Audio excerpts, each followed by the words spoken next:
A keen dog. Dog. Fucking. I gotta close this. He's looking at me funny in his profile picture. I don't want to look at that. It's a Oh, nice looking savant page, though.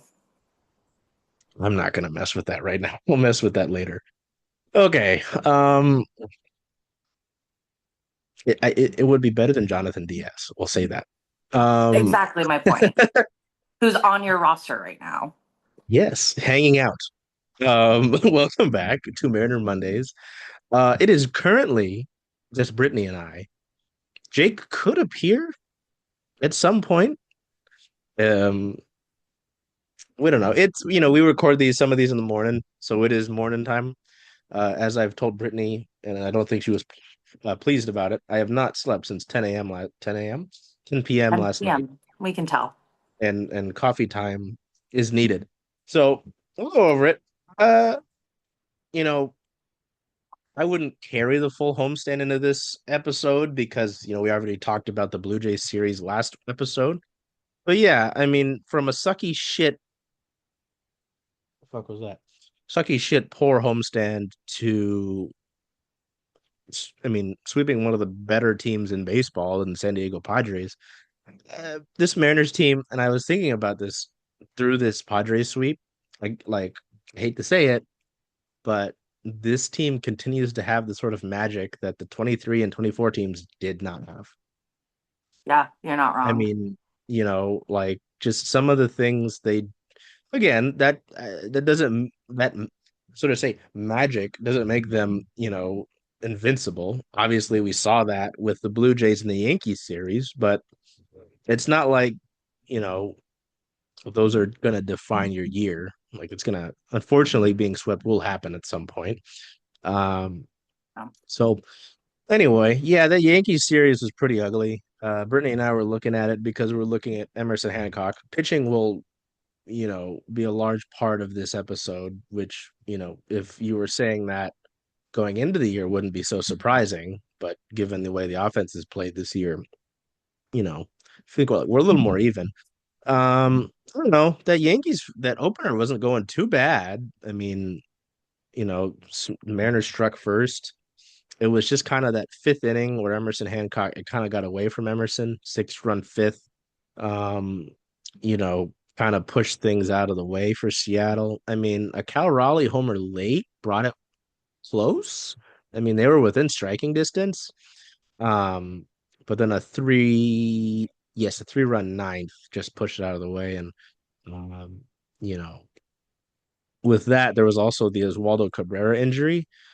I've never seen the ambulance come out Yeah. onto the field at T-Mobile Park. So hoping he's well. I know that he got cleared. Oh, excuse me. I think it was from Harborview a few days later and flew back to New York. But yeah, just terrible to see that. So Yankees took game one. Brian Bryan Woo on Asian American, Native Hawaiian, and Pacific Islander Heritage Night, mind you, was lights out, absolutely lights out. Against this Yankees lineup, throwing six and a third, 4 hits, no runs, no walks, 6 Ks. The Mariners win a walk-off fashion in the 11th. They continue to go into these 11 inning games. It's very annoying. It's Um, super annoying.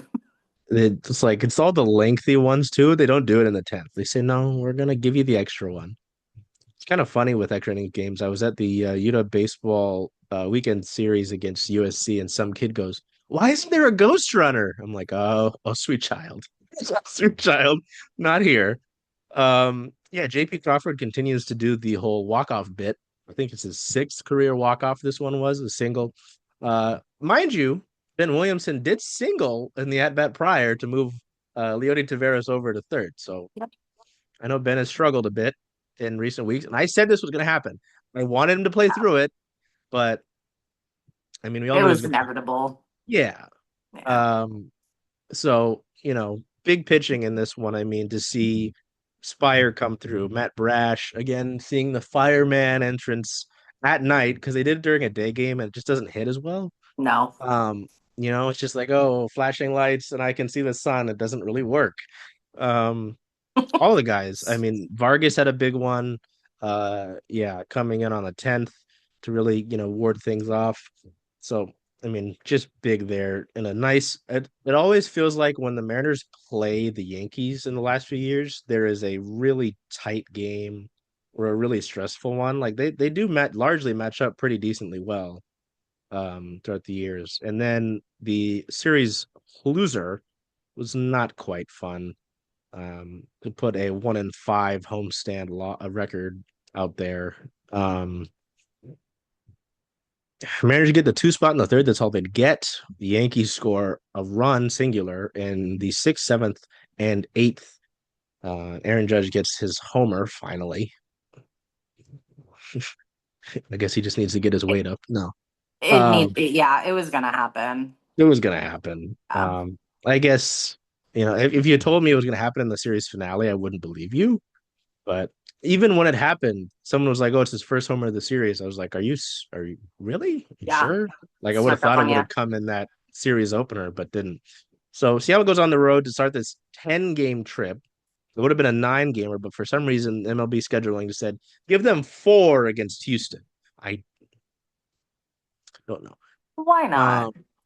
Um, I don't want to see the Crawford boxes 4 games in a row. Ugh, Yeah, the Mariners had the off day on Thursday to head down to lovely Petco Park. I love Petco Park. It is wonderful. The Mariners thought so too because they swept the Padres. They only gave them unbelievable. 1 run in each game. In the first installment of the Vetter Cup, I gotta say this. I don't know your thoughts on it. Who gives a fuck if Eddie Vedder is a Cubs care? I really don't. Like, calm down. Like folks who are My really upset. God. Who cares? People are getting way too worked up about this, whether it's like caring too much about it or just like, yeah, I really, who cares? Like, it's a fun it's little dumb. thing. Let it They're be two dumb. pretty solid teams. Like, they couldn't have picked a bunch of other ones. You would maybe naturally pick the Astros, but they had them against the Rangers, right? Like, I wouldn't really call the Mariners and the Angels a rivalry just because they're kind of just pests. And for some reason, swept the Dodgers. I Don't don't know. I don't know. I don't know. I think it's fine. I don't really care. I think it's doesn't dramatic to be matter. upset about it. And the Mariners didn't make it look like a rivalry either. I mean, to start the series off, JP homered on the first pitch, and I was like, all right, like that kind of set the tone for the series. Really Rowdy did. homered again. He continues to do that bit, and Cal homered, which is normal, not so much a bit. Logan Evans looked pretty solid in this one, who we'll also talk about because again, more pitching. 6 runs of shutty baseball. Like, sure, 6 runs of shutout baseball against Tatis, Arias, Machado, Merrill, Bogarts. Sure, Logan Evans, we'll do Why that. not? Why Why not? not? They secured the series win on Saturday with a 4-1 victory as this one's not as big of a case to say that because he only went 4 2/3, but Emerson Hancock, the discussion needs to be had. I said he was serviceable. People got mad at me. I was not wrong. Nope. Crazy thought. This one was a little bit interesting just because it was pretty tight going into the ninth. Um, Rowdy Tellez homered again, which sure. Uh, oh, oh yes, that's right. Cal Raleigh gave him the lead in the seventh with a homer. Was this the rainy one? Yeah, this was Yes, Saturday. That it was was really weird. It weird. was super weird. Oh, that's right, because Aaron Goldsmith on the radio, not the radio, on the broadcast was giving Brad Adams shit to go and find where the tarp is because Hmm. they keep the tarp in the wall. Yeah, and the Mariners tacked on 2 runs in the ninth. Dylan Moore decided to show up because he kind of had a quiet past week. Dylan, I don't know. Yeah. Dylan kind of ebbs and flows, it feels like. Um, and then they completed the sweep on Sunday. I don't know about you. I really did not expect them to get this game. I thought, No. okay, Michael King's pitching. Yes, Bryan Woo is pitching, but the Padres are going to want to get, something out of this. Bryan Woo said, piss off, and gave up only 1 run, and it was on a leadoff homer from Fernando Tatis Jr. That was it. I mean, same kind of like Judge, like figured he had to get something in there. And he did. And then it was just kind of all Mariners. A 3 spot in the fourth. Randy Arozarena starts things with the homer. As I was telling Brittany before we started, I was mowing my lawn doing this. It was like, oh, Nice. This is how I should feel when I'm old. Uh, um, Welcome, welcome, welcome to the club. yeah, thank you, thank you. Yeah, no, they get two more in the ninth. They play add-on, which has so often felt like something the Mariners haven't done in the Yeah, past 2 years, right? yep. Cal with a sac fly in the ninth. Julio gets this weird little bloopery single. Um, hey, I'll take it. So, Mooney with the um, 4 out save. oh, that's right. They brought him out to do that. His first Um, of the year, which is crazy. oh, that was on Saturday. That was on Yeah, yeah, Saturday yeah, yeah. Sorry, because sorry, the sorry. I'm Sunday looking at game Saturday. Yeah, it goes Edward Bizardo to pitch the ninth, and I yeah. go, good Jesus He could not Christ. find the zone. No, I thought they were gonna need Munoz. So when you said that, I was like, did I imagine him not coming No, out? I'm just a game behind. I haven't had enough of this Um, yet. uh, you know what game I thought of specifically was the June 15th game last year against Texas, where they were blowing Mm, out Texas in this weird day game where they had to close the roof. Edward Bizardo comes in and kind of screws the pooch, and the inning goes away, and Ryan Stanek had to come in. Yep. yep. Um, yeah, so before we basically go into all things pitching with this franchise, do you have any thoughts on the past week of games with that? Because it feels very night and day with the Yankees series. Although the last two games were close, right? The first one maybe makes it feel out of proportion. Um, yeah, just thoughts on Yeah. that one in the Padres series. I mean, I think it's all about not letting things compile and snowball, right? Like last year, I think of that stretch of I think it was Tampa Bay and Miami and Cleveland, and they just let it snowball. I mean, they started losing and then they couldn't stop losing. And losing streaks are going to happen. You're like you said, you're going to get swept. Can you find a way to stop it and not let it prolong? Which is exceedingly difficult to do when you're missing three of your primary starters that are supposed to be stoppers for you. And they stopped it. They found a way to stop it. The young kids on the mound um, came out with some fire. Loved to see that, especially from Emerson Hancock. Your bats showed up, and then your bullpen was really solid, which we've really needed to see. And plugging Matt Brash in just makes a world of difference. And shout out to him for really not even like seemingly missing a step. I mean, he's just come right in and done his thing and looked like the Matt Brash we know and love. So yeah, I am impressed that they have not allowed things to snowball. And this has kind of been so far the story of this very young season is, yep, they've been swept twice, which last year they weren't swept until July, but they haven't Jesus. allowed things to. They've been able to flip the switch really quickly. So that's what you need. It's a long season. Find a way to turn it around quickly. And they did. Holy moly. And against a really good baseball team. If hmm, I don't think it needs too much deeper discussion, and maybe you have other thoughts on it, but just for shits and giggles, because of his two homers in the Padres series, I went and looked. I was like, all right, what's Rowdy Tellez hanging out at? In the month of May, at least, which, I don't have the time to like look specifically back to a certain date, but at least in the month of May, he's like 262 average, 890 OPS, second most homers on the team behind Calbert. I mean, I don't know if it's sustainable, man. Like, I will but I will take it. if he's going to bat 190 or whatever the heck and hit 30 home runs, shoot, I'll take it. I, He's well that, and it's not like he's a shit. Like again, he's had to clean up a lot of bad throws. Well, not a lot, but some bad throws at first. Like I don't no, know. there have been many situations it's been like, oh, I'm glad Rowdy was Oh. over there. I think I said it during last episode, but again, it'll never not be funny seeing him clean up a bad throw during the Toronto series and like kind of lean down the first baseline and scare the shit over out of George Springer, who had to like sidestep out of the Yeah, that way. was good. That was good. Anyway, yeah, man. All right. Before we talk about, we have the discourse about Emerson Hancock, power pitcher, and Eh. Logan Evans. Um, few guys, who are working their way back. Obviously, George Kirby's been making rehab starts. The velocity's getting back up. His last one, I think, in Albuquerque. Yeah, Um, high elevation for what it's high worth. elevation. Um, you know, the thing with I'm not like at first I was kind of like, hey, there's some runs here I don't like. Um, but George is saying he's kind of been keep like using it as spring training, so basically just kind of letting shit fly. And I'm like, all right. You gotta, yeah. Um, he's also hitting, I think it's 98 he hit velocity wise. Yeah, touching 98. So We like to see that. like I think he's ready.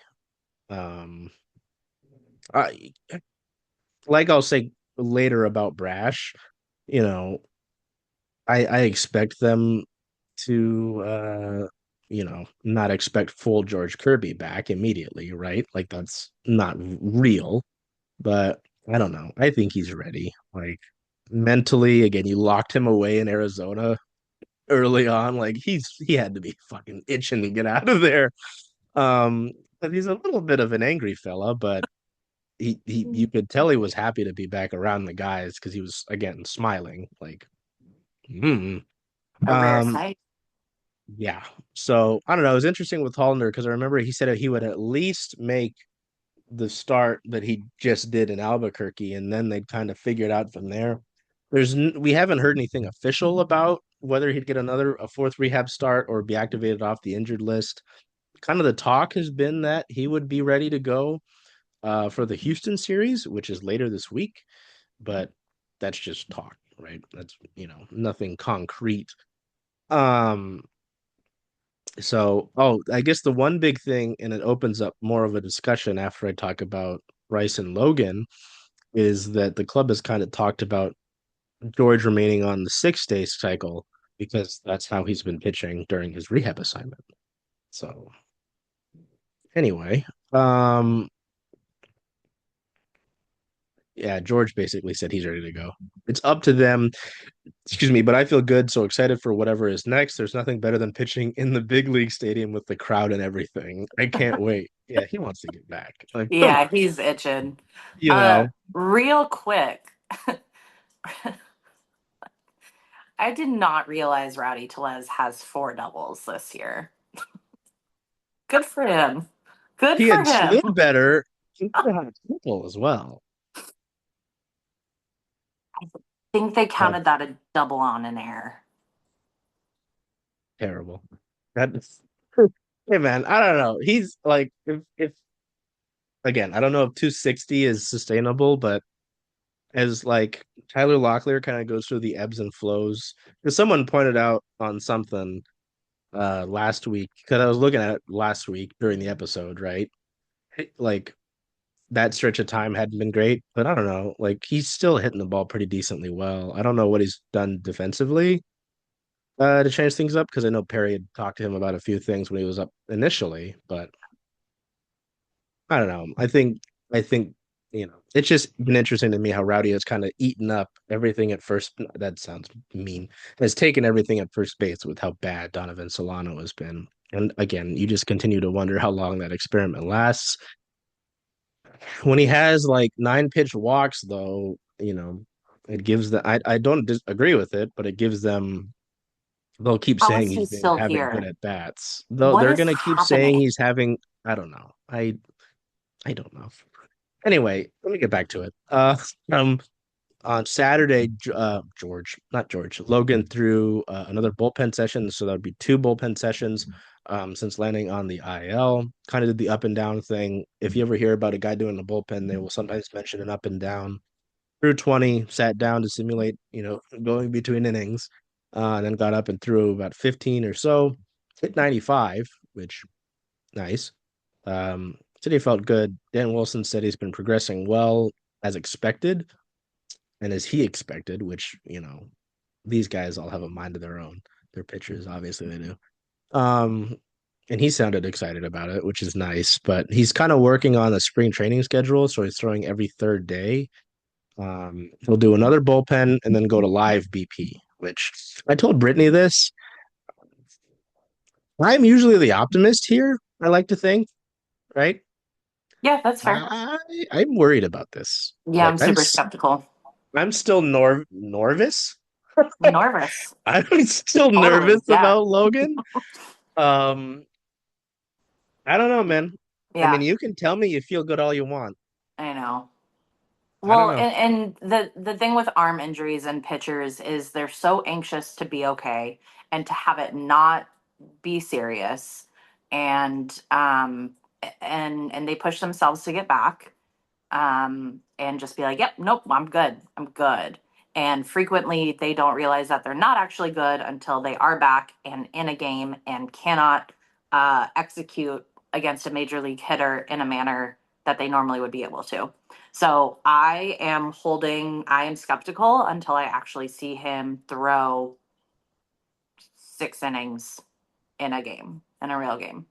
Um, and again, like I would anticipate if he is able to come back this year, which God, I hope so, and be fine and throw through the end of the year, I would anticipate like there's something in his future a la Garrett Cole that we'll have to deal with at some point because very rarely does a pitcher experience what he's experiencing and not have it play some sort of role down the road.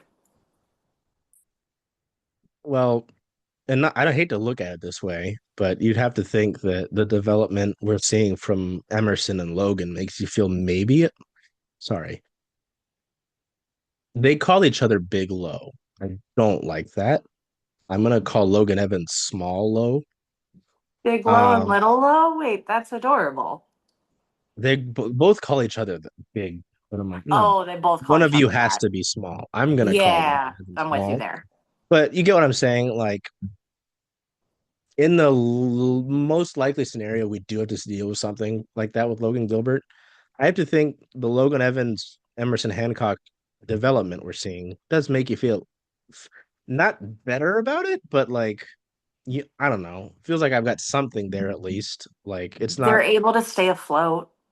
Yeah, And if yeah. the You get what offense I'm keeps saying. doing this, then you can roll Emerson or Logan out there and allow them to give up 3 or 4 runs as long as the offense keeps doing this, which again can be argued how sustainable a lot of this is. Yeah. But they're staying afloat. And like right now, I just stay afloat. If you can figure that out until you get healthy, then you'll be in a good spot. And at least with that, I mean more like if it's next year. Like I know this year I know Yeah. you are on the phone about Andrew Heaney. Um, but I mean, Yes. like, I don't know. You see what Emerson and Logan are doing. I say, hey, you give these guys with the track that they're on, obviously there will be things for them to work on. Like, I don't know. I just feel better, I guess, knowing what I've got, Yeah. in the back pocket is my point. Yeah. Yeah. Um, and then Bryce. Oh, Bryce. You want to talk about a guy not really being able to execute against major league hitters. I mean, he had been to an extent, but not really Bryce Miller we knew, Yeah. right? Yeah. Um, during that Yankees series, I think it was I think it was Wednesday morning they did it. I have the immediate email so I can just look at it, but it felt like it was I think Bryce Miller. Um yeah, it was Wednesday. Okay, I'm not on drugs. Yeah, Wednesday they placed Bryce on the 15-day IL with right elbow inflammation, which kind of raises alarm bells, and I understand that. And as a corresponding move, they bring back old friend Jonathan Diaz from AAA Tacoma, who has not pitched since they recalled him, which I'm not surprised about, but it's interesting. Um, yeah, he got a cortisone shot in his that elbow. He resumed throwing on flat ground this weekend. He seems really hopeful that that 15-day stint on the IL is going to be all it takes for him. But I mean, I think we talked about it on the show here last week, and I've talked about it with a bunch of other people. But it like I think the main concern with Bryce is just mentally, because again, you hear Bryce Miller talk any other time except for really, I guess this year, that like it's a different attitude. Guy's super happy go lucky. Like, Yeah. especially lately though, it's just he seems Brittany used the word defeated, and I think that's very accurate, unfortunately, for Bryce. Because it just looks like a different guy. And obviously knowing what he's capable of and what he looked like last year, especially at times, I wouldn't be happy either with how things looked, right? Yeah. So Yeah. I um can't imagine like feeling like no matter what you throw at a batter, it's getting hit or you're not able to find the zone. Like those are your two outcomes. Um, God, it's been a tough watch. It's been a really tough watch. And I really hope that one, he's physically okay, because it definitely seems like something physically is not right. And then it's really mentally snowballed for him. And so I hope he can get his mentals right and and take an ice bath or something. yeah. Um yeah, Bryce did say, oh, he got imaging done on that elbow. It showed no structural damage, and he did say everything looked great structurally, which nice. Yeah. Um, you know, but yeah, He Bryce also talked had about a it. back thing at one point, right? Like Oh his yeah, back there was locked up. So like I feel like just his whole body in general, there's a lot going on there. And which is interesting. I mean, because it's not like he's really. I mean, he had the blister. that's Well, right. no, he had the blister, and then he had an actual blister. And I say blister because Kate with Lookout Landing brought this up when we were all getting back upstairs to write about it when he got put on the IL. Um, but the blister I think was last year towards the end of the season when they knew he wasn't going to pitch, Yeah. and it was just like we're going to shut you down. And we Reset. saw him in the clubhouse, and the funny interaction was we saw Bryce, and he goes, "So how's the blister?" He goes, "It hurts real bad," and I'm like, "You're full of shit." Like, come on. He goes, "Can we see?" I think I asked, "Can I see it?" He's like, "Oh, not right now." And I'm like, all right, he's Yeah. fine. Yeah. God bless Bryce. You see, this is the Bryce Miller I'm talking about when I say, you know what I mean? Um, yeah, Bryce's quote Wednesday morning, because he did meet with us, and there were times he seemed like he was gonna cry. I hated it. Yeah. That poor That's fella. rough. That's a rough look. Um, it is tough when you're talking to a pro athlete and he's right, you know, right there. I'm like, ah, I can't look at you, and I have to though. I have to record it, so I'm sitting there like, please, please, sir, I need the quote. Bryce said the best news was that everything else looks really good. They're telling me it'll feel good coming out the back end. Don't know what that means. So if I can take care of it now and be good through the summer and through the end of the season, hopefully in the playoffs, that's what I want. Playoffs. Funny. Um, um, yeah. Talked about that elbow soreness. Oh yeah, he mentioned that the elbow soreness went back into the end of last season. Um, it was at the point where it wasn't getting better doing what we were doing. Yeah, you talked about, you know, trying different things and it not getting better. He mentioned that. I don't think that continuing to throw and continuing to push it was going to just magically fix it.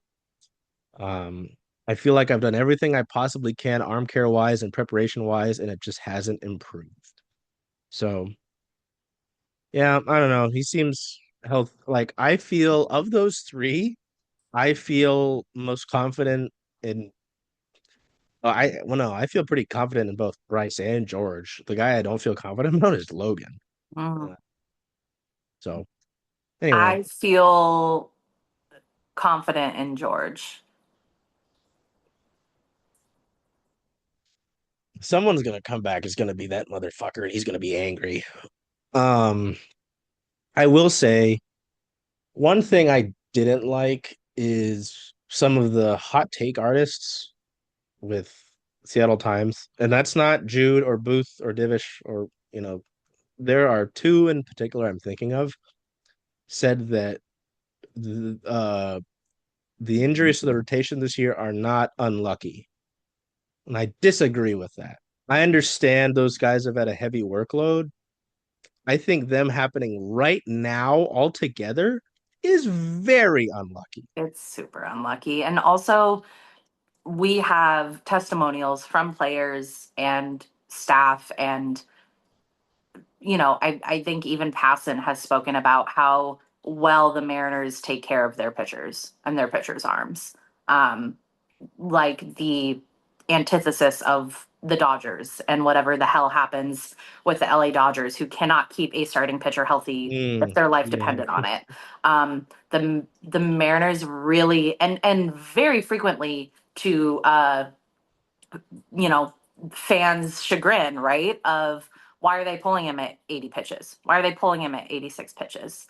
Um, they have done that very purposely over the years to keep those guys healthy and have them there the whole season. And so um, I have nothing but confidence in this organization's ability to um, not push guys and play it careful and really look at everything and shut a guy down, even if it's just something small, like with George. I don't know that every organization would have completely shut him down Mm, um, at the time that they did. And so, yes, they have carried a heavy workload over the years. This is the right organization to do that in. yeah. Again, that's why I said it was a kind of a hot take artist because I was like, this is bullshit. This wouldn't have come from one of their main guys, and it No, didn't. no, no. So It's yeah. just Anyway, picking to pick at something. It's hard right now, right? Because we don't have a whole lot to pick at. And no. if you're someone that likes to bitch about the Mariners, you don't have a whole lot to bitch about right now, other than maybe, Dan Wilson's bullpen decisions, which even that is, there's a million layers to that. Oh, get Divish talking about that because maybe give him some crown first. Yeah, no, again, hot take artists. Yeah, they as Brittany was kind of saying, they come in and they ask these same questions to Dan. I'm like, let's shut up. Like the new bit is, you guys are really hurt. How you guys like keep playing well? I'm like, you've asked this two homestands in a row. Please shut the fuck up. Like I promise, Leo Rivas does not care about this. God bless Leo Rivas, by the way. He is excellent. Yeah, yeah. Okay, that's your injury stuff. I guess there's this whole mess of pitching we can talk about to end this episode. Um, I guess my first one for you, Brittany, 6-man rotation. Because hey, right, you've got Luis is still going. I mean, uh, he had a solid out. He had It yes, was all right. Yeah, he was all yeah, right. in that Yankees one. Yeah, You needed well, I it was too. worried because of the weather. Because of what there was that thing a few years ago where it's like the weather when Luis pitches and his ERA. I just think about that all the time. Um, so Luis, Jesus, who's your two right now? Brian, Luis. I mean, Brian's your one in my opinion, but yeah, Yeah, well, yeah. I try. Sometimes I think in seniority. I know. I know. Um, yeah. No, Brian's your one. Um, Jesus, Luis, Brian, Emerson, Logan. You'll Who am get I for? George back. You'll get George back. I'm sorry. I'm forgetting somebody. Who am I forgetting? This is embarrassing. Jonathan Diaz. Ugh. How dare you? No, are they really running a 4-man right now? Well, I mean, given that he was IL'd, Oh yeah. Oh, you okay. know, That's why it's messing with me. Okay. Wednesday. Yeah. That's crazy. Yeah, yeah, yeah. Oh. No, you're good. Okay, yeah. I was like, which one of my sons am I forgetting? Where are Yeah. you? Like, okay. Yeah. Wow. Jesus Christ. Okay. Well, I guess right now it would be a 5-man normally. Okay, never mind. Yeah, you send Diaz I down. don't know. So I guess when Bryce is 15, because I don't think we have a like we know Logan's throwing these bullpens, but I don't know. I guess maybe the more sure thing is Bryce. Like, do you consider it then? Because I know, as I've mentioned, I think it was before the 23 season or at some point during the 23 season, they shut down the idea of a 6. Like Jerry Yeah. DePoto said, I would like to never use that again. Yeah. I mean, Um, I I mean, don't we've also gone a little bit away from what Jerry DePoto likes and says he wants this year. at least it seems. Um, it's tough because as impressed as I have been with Logan Evans, being called up, I think sooner than he was probably ready for. And as much as Emerson Hancock has turned it around, aside from, two starts, really, the Yankees and that first start of the season he had, he's he's been solid. I don't know how dependable that is and how long that lasts for. So, hell, if Emerson and or Logan are consistent and showing signs of consistency and can give you innings a la Marco Gonzalez, and you get George back and you get Bryce back, yeah, you consider it. Just give them some length, see if you can get these guys to September, to October, knock on wood. Um, I just, like baseball has a way of these things working out and working themselves out. And I would be really surprised if they would go from essentially needing Jonathan Diaz to be your fifth man in the rotation to all of a sudden looking at a six-man rotation. I'm just going to be really surprised if that happens. Probably pleasantly surprised, but Yeah, it has been interesting to see the young guys over the last few years. Like I think I remember George debuted on Mother's Day. I think he actually wore the Mother's Day jerseys yeah. to debut. I don't forgive me because that was my first year covering the team legitimately. I think we'd had the CSS podcast before that, but podcast artists are one thing. Um uh I don't know if he was expected to stay with the team throughout the year. And I mean he came up and he stayed around, right? Like, you I know, think that was expected. I think okay. Bryce was also expected. Bryan Woo was not. Yeah, okay. And I was like and one of those three was not supposed to yeah, like Bryan Woo was called up because Marco because of was hurt. Marco's injury. And they Mhm. thought Marco would be back at the end of his IL stint, and he was not. And That's so right. Now I remember. Bryan stuck around, and he fumbled a little bit through the beginning and then really figured some things out and was really solid for them in that year in which he probably wasn't expecting or ready But to be there, and he made it work. so my point being though is that some of these guys, I think they've prepared these guys so well at different levels. Like I know Yeah. Dan's talked about it, especially Dan with the role he had previously, talked about how, the way they prepared these guys is consistent with the messaging at the major league level. Yep. So I don't Yep. know. It'll be No, you're interesting. totally right. You're totally right. I'm I not would saying it's love to see realistic, I'd but love to see Logan and or Emerson really stick. Especially Emerson. I really think he can be a fifth inning starter in this league, a, 5, 6 innings, 3 runs guy. Um, and you need that. That's what you need in your fifth starter, right? well, yeah, I mean, so often I get so like you talk about a fifth starter, and I'm like, oh, it's just one of the guys who like made history last year. I know. So, We um, we were a little spoiled. oh yeah, Lord, what would they know? What would they know?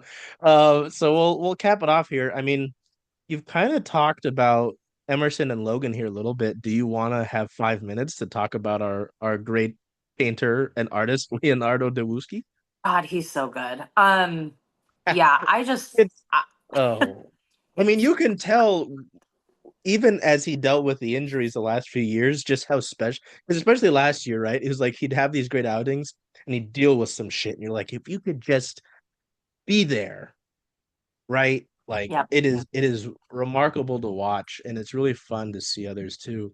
And maybe I get a little bit ecstatic about it because it's nice to see an Asian pitcher that I'm sorry. Anyway, Yeah. Hell yeah. Um, Kudos to Cal as well, who very early on saw something in Bryan Woo and yes, that's said, right. hey, there's another level here, and recognized that and pushed him. There's that talk about last year, that conversation they had where Cal kind of said, hey, man, like you could be really freaking good in this league, but you need to start to take things a little more seriously, whether it's your your aftercare and what you're doing between starts and just keeping yourself healthy. And uh, then credit to Bryan for recognizing that and being like, yeah, all right, I'm going to really step things up. And he has. And it's been awesome to watch. He's so freaking good. That fastball is, I did not think there was a fastball I could love more than the George Kirby sinker. But Bryan Woo, that top of the zone fastball he throws, oh, it's so pretty. Um, so kudos to him. And I was telling Charles the fire we've seen from him in games this year and in scenarios where he knows his team needs him. The fire of him at the top of the steps when Gabe is in to save that inning for him, and he's losing his mind when Gabe gets out of it unscathed. The fire of in the Padres game when he was throwing 94 the first couple innings. And then he started to get hit around a little bit. And then he amped it up. He found another gear to 95, 96. We saw 97 from him after he was sitting consistently at 94 with his fastball in the first couple of innings. Mm. So he has found a way to get pissed off, to find another gear and come through for his team that has really, really needed some guy to step up, and it's been him. And yeah, all the credit in the world to him and to Cal for kind of unlocking that, I think. It's pretty wonderful to see. Yeah. Um, Before I read off the next week of games to close us out, I have an exercise for you. Since April 16th, okay, there are 4 Mariners in the top 25 MLB hitters in WRC plus. Mm-hmm. Obviously, minimum 70 PAs. Okay. Cows, So are those qualified, or is that your I think is 70 70? PAs qualifies. Okay. Um, Cal's fifth. Aaron Yeah. Goldsmith has mentioned that often on the broadcast. Cal is Yeah. fifth. Jorge Polanco, despite feeling like he's kind of cooled off a bit, right? Okay. So he is on there. Okay. So those aren't qualified Seventh. hitters. That's okay. Gotcha. No, I mean, there's a lot of normal names on here. I guess some Yeah. of the, maybe I should know who Daniel Schneemann is. It's a really Schneeman. long Yeah. name. Um, okay, Cal fifth, Jorge seventh, Randy 20th. Can you guess who the fourth and final Mariner is on that list at 24th? Is it JP? It's Rowdy Tellez I knew you were gonna say that, and with it was a gonna upset me. 158 WRC plus. Oh. He's tied in WRC plus with Vladdy Jr. Vladdy, Dansby Swanson, who I kind of forget exists sometimes. His wife's a better athlete than him. Um, he's one less than Francisco Lindor. Hey man, just keep hitting dingers then. Yeah. I will keep my mouth shut. Just keep hitting dingers. All right. Yeah. So upcoming week 3 against the White Sox, 4 against the Astros, which I don't like that. I really don't. And then they come back for a 9-game homestand, kind of a little fun one. 3 against Washington, 3 against the Twins, 3 against the Orioles, who seemingly suck this year. And there's some fun giveaways. When Brittany leaves, I'm going to talk about them because the Mariners are like, hey, we want you to talk about giveaways. And I'm like, sure, I can do that. So I don't know. They tell Good me on to you. promote free shit. I promote free shit. Good on you. So, Company man right there. voiceover Charles. Well, yes, my son. The voiceover Charles will come in here in a second. But until Great. we see you next time, take care of yourselves. Be well. Do whatever you can to make today a great day. I am just coming back on here to do this little voiceover thing I said I was going to do. As you can see, we're going to talk about a few of the different promotional items that the Mariners have coming up over the next upcoming home spin, specifically the series against the Nationals. On the left, you see the Randy Arozarena bobblehead. It's a 3-day giveaway for this Randy bobblehead. It's got him posing. I think this is from one of those games against the Phillies last year at T-Mobile Park. One of his first games at home. It's got the Northwest green on. You can see in the picture with the bobblehead, he does have a little chain on. The Mariners posted a video with him reacting to it, which was pretty cool. He said it was the only bobblehead that's actually looked like him, which is also pretty cool. Again, this is a 3-day bobblehead giveaway, so it's the entirety of this national series lasting from Tuesday through Thursday for the Mariners. Also, that day it's teriyaki night. So if you get this ticket special that's seen in the right hand photo, go to the special ticket ticket link. It's mlb.com slash Mariners slash ticket slash promotions. You'll get this I Love Teriyaki shirt you see on the right hand side. You'll also get a bowl of the teriyaki. It is the turn 2 teriyaki that they've had this season. Is pretty good. I mean, for teriyaki from a ballpark, pretty solid, pretty good proportions of teriyaki chicken. So, pretty good all around ticket special there. You get to get into the ball game, you get that shirt, you get a bowl of teriyaki. Not too much to dislike with that, and it's also a value game. So, if you don't really want the teriyaki stuff, you just want to get in and watch the Mariners play the Nationals and get that bobblehead. $11 to do so. Not not that bad. Then here in the next one, still a Randy giveaway, as I mentioned. All 3 days of this national series is this Randy Arozarena bobblehead giveaway. The Wednesday game specifically, though, the ticket offer is this special Looney Tunes themed ticket. So if you buy again through the MLB.com slash Mariners slash ticket slash promotions link, you get this Mariners themed Looney Tunes shirt. Looney Tunes themed Mariner shirt. There you go. Exclusively through that offer. So hey, if you really love Looney Tunes, you have some connection to Looney Tunes in some way, shape, or form, you can get that and combine it with your love of the Seattle Mariners. So that's a little bit unique there as well. And again, as you'll be able to, not as you saw as the last one, this is also a Mariners value game, so you can get in starting at just $11. And then finally, this last one I'll share with you from at least this upcoming week, because this homestand. Oh no, yeah, no, wait, this is from next week. Okay. Um, I guess we'll just talk about them. The next one is this Mariner Teacher Appreciation Night. Nice little quarter zip. I am not a teacher, but I thought this looked really cool. It's nice material. You know, you've got the little apple with the Mariners logo and a bite take out of it. So, you know, pretty solid quarter zip, actually. So, again, that one is a ticket offer. So you have to go to the MLB.com website / Mariners / tickets / promotions to get this. As you can see, there's also a few other things going on. This is a Friday game against the Twins, May 30th, the first time that Mariner fans will see Ty France play against his former team here in Seattle. It's K-pop fireworks night. Fascinated by that. And also college night. So if you're a college student, you can go to the same promotional link, mlb.com / Mariners / tickets / promotions. And if you're a student still, you can get discounted student tickets exclusively through that offer. I always know that the college nights are fascinating nights. There's a lot of energy in the ballpark for that. So interested to see that for sure. So, I mean, go check it out. I mean, a lot of folks don't really know about some of these different promotions through the MLB.com / Mariners / tickets / promotions tab. You know, there's a few things like during the Baltimore series, it'll be Pride Month. So if you go through that link, you can get a nice little Pride Month themed Mariners it's called a belt bag, but it's just a fanny pack. There's a reason I shouldn't be saying fanny pack. Please let me know. There's that same in the series.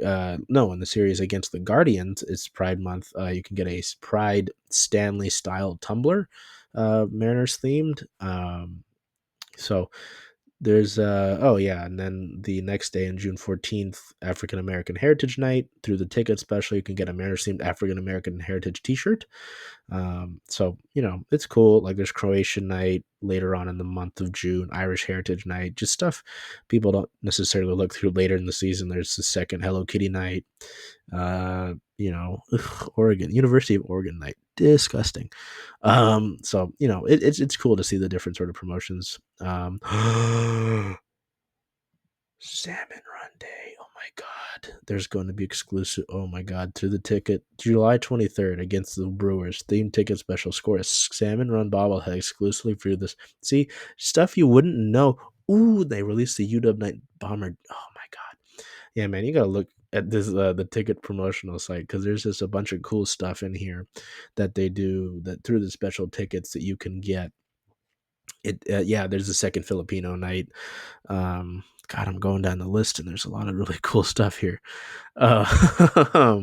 So yeah, I advise you just go and take a look at that and see what you can do, or how what you can get, and while also seeing the Mariners. So yeah, until I see you next time, take care of yourself, be well, do whatever you can to make today a great day. Hey, Charles. Hey, Jen. Hey, how about those M's? Oh, I'm excited. I know. Where are you going to watch all those away games, though? Away games. Huh. I was thinking of coming here since, after all, Rough and Tumble is the home of Circling Seattle Sports. I love that idea. Hope to see y'all here.